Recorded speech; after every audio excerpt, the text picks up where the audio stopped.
Ceci dit, j'ai plus une grosse envie, bon, je vais continuer à habiter ici, là, mais j'ai plus une grosse envie d'y vivre.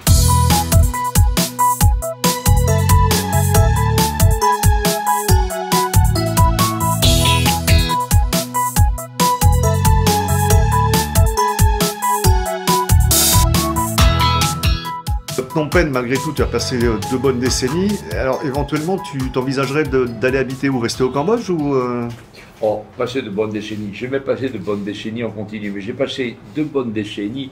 D'abord, c'est une chance. J'ai eu la chance de vivre longtemps ici et de voir un changement. Mais de le voir, on n'est pas tellement témoin d'un changement aussi brutal en Europe. Je lisais le livre de Alexandre Adler, J'ai vu mourir le monde ancien, qui est très bon d'ailleurs, qui est excellent. Or, ce livre d'Alexandre Adler, quand je le lis, je vois qu'il y a eu une évolution particulière dans le monde occidental qui a pris des années avec un aujourd'hui qui ne ressemble pas à hier, c'est un fait certain. Mais, ici, j'ai vu la brutalité de ce changement, espèce de violence. La physionomie de la ville en a été complètement transformée. Alors, ce que je regrette évidemment aujourd'hui, c'est qu'il y a des choses qui auraient pu être conservées, qui ont disparu. Je pense à cette belle maison devant la pagode de Nalaop. Il y a plein de choses dans lesquelles on n'a pas réfléchi et qui finalement n'ont pas été à la hauteur des attentes commerciales des gens qui étaient là. Phnom Penh vit un changement aujourd'hui. On est dans cette logique du changement, on est dans cette dynamique. Qu'est-ce qu'il en sera demain? Je n'en sais rien. Je n'en sais rien. Je vois qu'il y a des choses qui sont, comment dire, tout à fait prégnantes. D'abord, cette influence chinoise sur l'essentiel de la population, elle n'est pas très visible.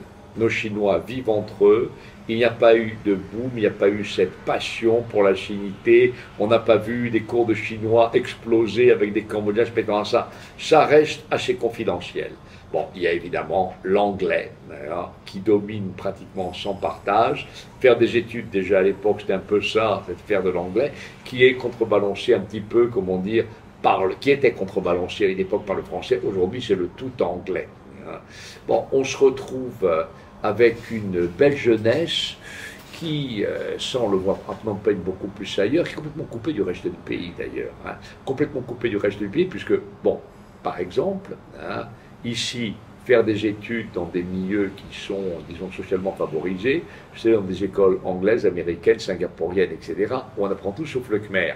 On va très vite se retrouver avec les enfants d'une classe dirigeante qui seront probablement classe dirigeante eux-mêmes, qui seront incapables de s'exprimer, disons, dans la langue nationale. Le problème, il est là aussi. C'est un gros problème là-dessus.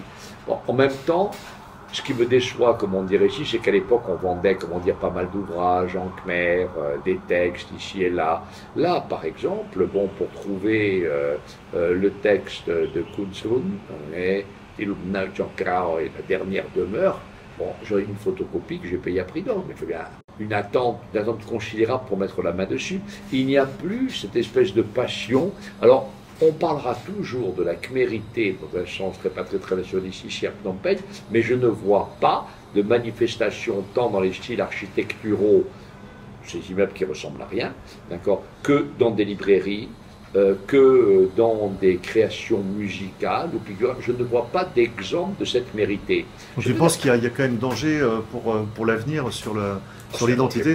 Il y a un danger partout. Je suis pas un amateur d'identité. Je suis pas, comment dirais-je, un défenseur de l'identité. Il faut préserver. Non, on ne préserve pas.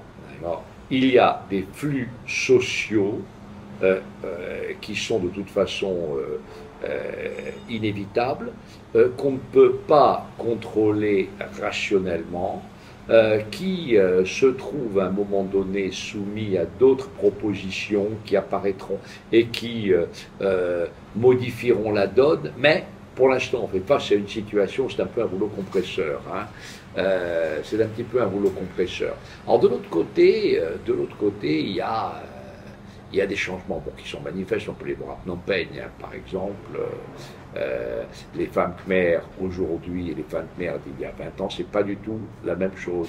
Elles sont infiniment plus indépendantes, elles vivent seules, ne se marient pas immédiatement, se marient assez tard, travaillent, etc., etc. Il y a un changement. Il y a une nouvelle société qui est déjà bien... ce processus est déjà bien avancé, ce processus d'une nouvelle société est déjà bien avancé, on va en voir les aboutissements. Mais maintenant, il y a une chose qui est absolument certaine.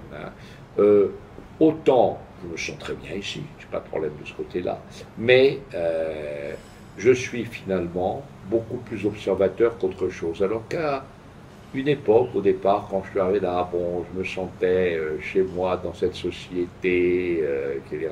Non pas que je me sente pas étranger ici. Les thèmes khmers qui m'intéressent sont un petit peu toujours les mêmes, etc. Mais je suis plus observateur qu'autre chose.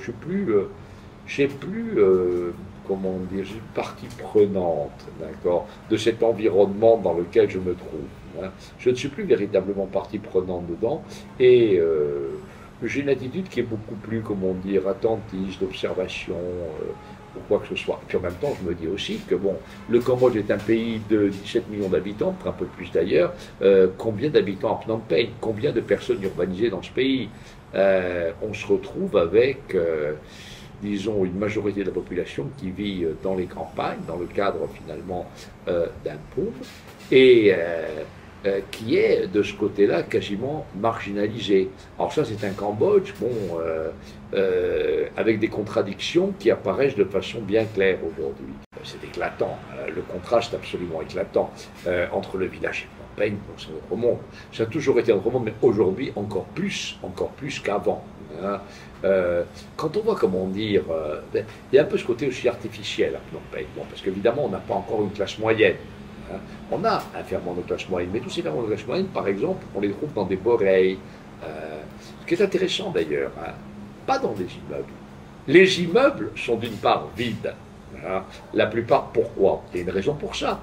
On les a construits avec une logique étrangère. Bon, on les a construits avec une logique étrangère, logique chinoise très souvent. Hein.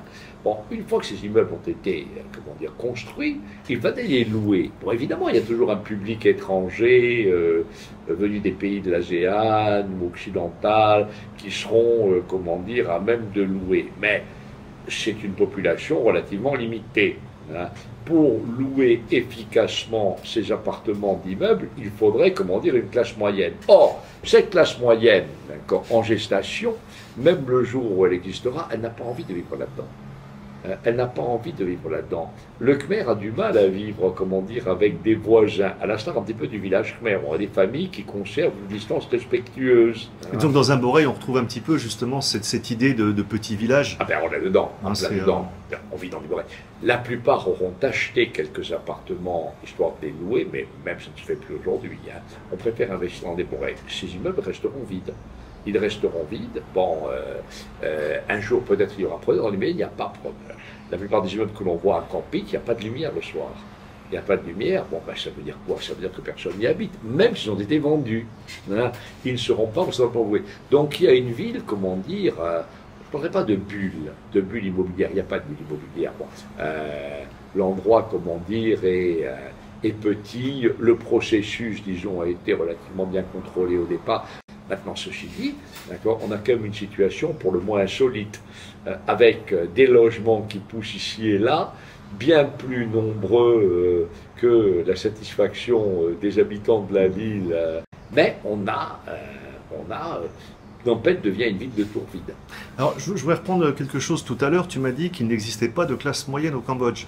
Alors, classe moyenne, qu'est-ce que c'est? Ouais. Une classe moyenne, bon, attention, quand on regarde l'essentiel du pays, on n'a pas encore une classe moyenne, au sens où on peut l'entendre en Thaïlande. Bon, un pays comme la Thaïlande a connu cette émergence d'une classe moyenne avec des millions américains pendant le troisième conflit indo-chinois en 79-89, où il fallait impérativement empêcher que la Thaïlande ne vire au rouge. Bon, c'était à l'époque. Parce qu'il y avait une guérilla communiste très forte en Thaïlande. Hein. Bon, qui reste d'ailleurs les fameux rouges de l'Isan, les chemises rouges de l'Isan. Mais alors, Dans le cas du Cambodge, bon, on s'est retrouvé, comment dire, dans les années 80, avec une absence stable de classe moyenne. Bon, cette classe moyenne, elle n'a pas encore pris aujourd'hui. Quand on regarde par l'essentiel de la fortune, il est confronté essentiellement à Phnom Penh. Qu'est-ce qui pourrait être une classe moyenne au Cambodge? Bon, juge, magistrat, professeur, machin, etc. Il y en a. Mais est-ce que, d'un point de vue du pouvoir d'achat, est-ce que cela constitue une classe moyenne aujourd'hui? Partiellement, oui, c'est une petite partie de ce groupe-là. Ce n'est pas quelque chose d'énorme, bon, d'une part. D'autre part, je dirais qu'on a des très riches, évidemment, avec une concentration dans les villes. On les voit, parce qu'ils sont concentrés dans les villes. Mais dès qu'on sort de la ville, il n'y a plus grand-chose de ce côté-là. Maintenant, quand on dit une classe moyenne, qu'est-ce que c'est qu'une classe moyenne? Classe moyenne, en Occident, c'était très vite... ça s'est très vite identifié à ce qu'on a appelé une société civile, avec d'un côté l'État, avec une classe moyenne cultivée, des gens qui avaient de l'argent, qui avaient des loisirs, qui pouvaient participer, comment dire, à la chose publique, avoir une activité politique, avoir une activité journalistique, etc. On avait tout ça, on ne l'a pas ici, on ne l'a pas. Bon, on a évidemment un secteur privé avec des gens bon, qui ont les moyens, et qui ont des moyens assez considérables, mais on ne peut pas dire qu'on est une classe moyenne aujourd'hui. Ça, c'est clair. On en aura une, j'imagine, dans le futur, dans les médias, on va en parler. Quand on regarde, d'abord, la superficie de Phnom Penh a augmenté, on a construit énormément de lotissements ici et là, à l'extérieur, etc., mais ils sont vides. Il n'y a pas grand-chose qui est rempli. Qu'est-ce qui va se passer? On a l'impression que, voilà, on a construit les infrastructures susceptibles d'accueillir une classe moyenne, ben, cette classe moyenne, on la cherche. Elle n'est pas encore là. Mais on se retrouve évidemment avec une population étrangère bon, qui est là. Des étés qu'il y en a, il y a des Coréens, des Japonais, bon, des Chinois évidemment, il n'y en a plus beaucoup aujourd'hui, hein, mais on en a quand même. Mais classe moyenne cambodgienne proprement dite, on peut la chercher.